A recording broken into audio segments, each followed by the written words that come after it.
Hello, my name is Kiriath, and today we are going to have a little chat about these lads, the Hounds of Morkai. So, we have some rules for these, and I really like the rules for these guys.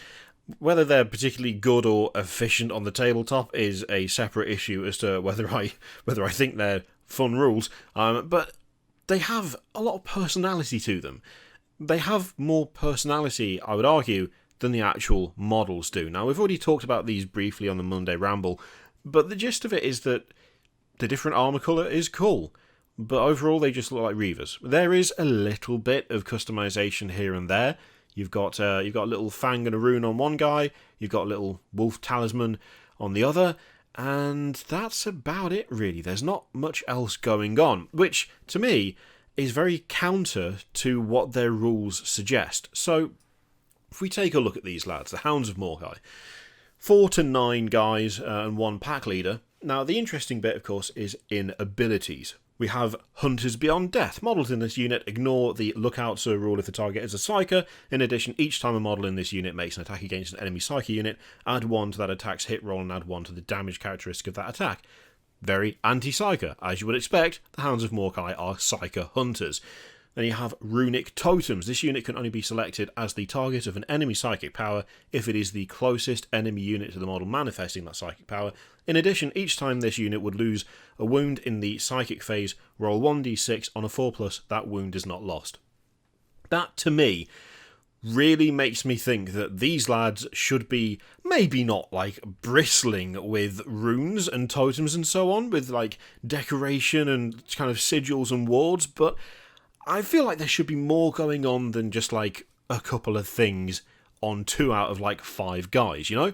There's also Morkai's Howl, which is an aura ability. While an enemy Psychic unit is within 80 inches of this unit, subtract 1 from Psychic test taken for it. While that Psychic unit is within 6 inches of this unit, subtract an additional 1 from Psychic test taken for it. I really like this rule set because it's really, really flavourful. As we know, the Space Wolves have a slightly interesting relationship with kind of psychers and psychic powers. Big fans of the Thousand Suns. They absolutely loved them back in the day, back in the Horus Heresy. That's, of course, completely not true.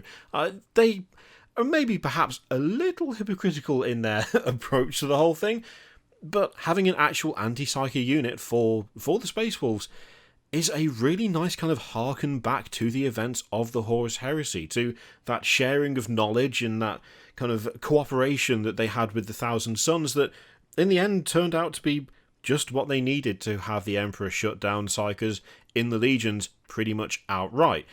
It's got a really cool background, and the abilities themselves are nice and thematic and flavourful for that.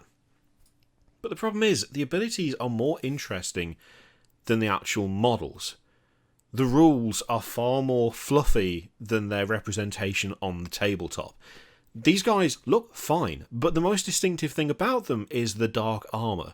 The most distinctive thing is not the runic totems that they use to ward off psychic powers. It is not the kind of almost like the idea of Morkai's Howl to me is like a primal, barbaric, tribal sort of thing, more than just a thing that happens from guys who look like they just drop behind enemy lines. You know, there's a disconnect between the models and the rule set.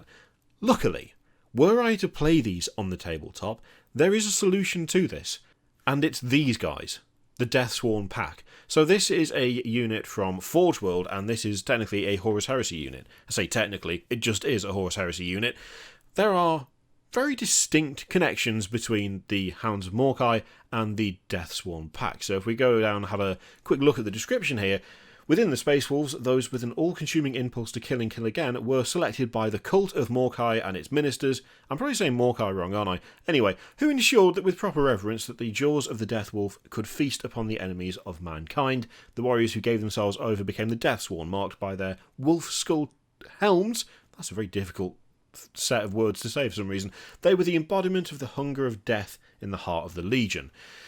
Now, of course, connections there. Morkai is mentioned in both, and also I'm 99.9% sure that the fact that Reavers are skull-helmed and the Deathsworn pack, of course, is also skull-helmed is a deliberate choice there.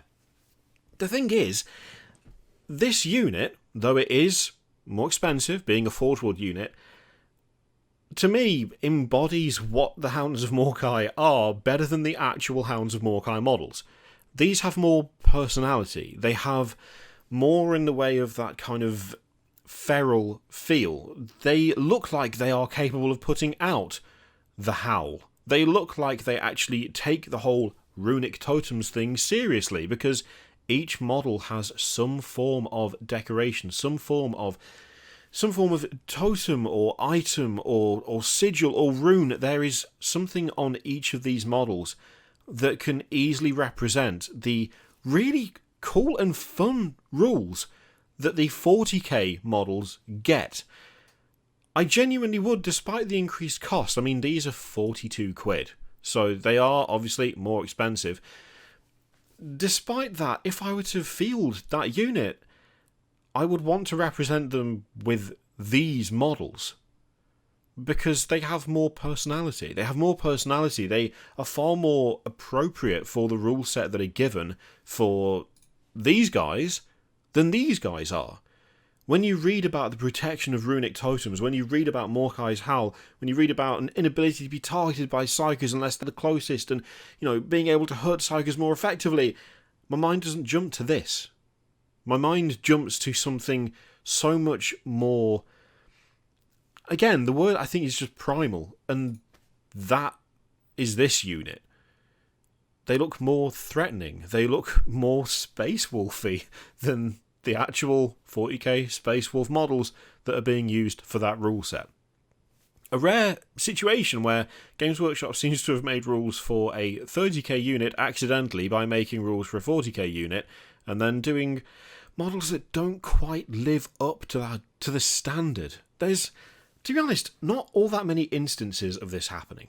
With Games Workshop, generally speaking, if there's a fun rule, then typically there'll be some way of representing it. If there's a fun unit, then a unit will be fairly visually distinct. I mean, all you need to do is look at other Space Wolf units, for instance. I mean, things like crazy things like Thunderwolf Cavalry, and you've got things like Murder Fang, and if you look to other legions like the Sanguinary Guard and the Death Company, the Death Wing from Dark Angels, all of these things are interesting and different rule sets based off the standard template of a Space Marine, and they have models that are appropriate for it.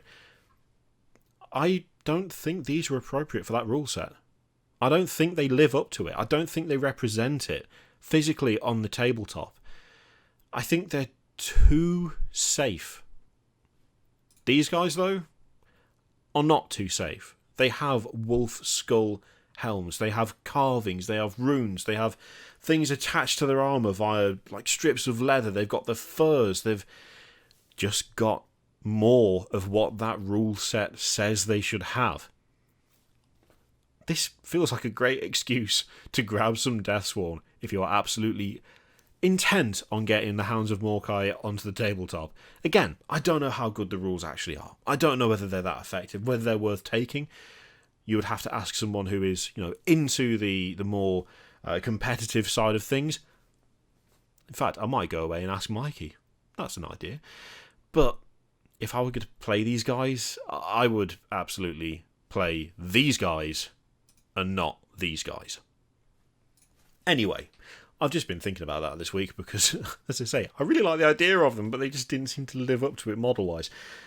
Let me know what you think of the Hounds of Morkai in the comments down below. Something that you would pick up, something that you would play. Do you think the rule set is decent? Do you at least think it's interesting and fun? Yeah, let me know what you think in the comments down below. In the meantime, feel free to click all the things, Patreon, video, subscribe, all that stuff. Click it if you like, don't click if you don't want to. And as always, there's an affiliate link in the description for Element Games, which you can use to support the channel if you would like. I leave it in your capable hands. Thank you very much for watching. I'll see you next time.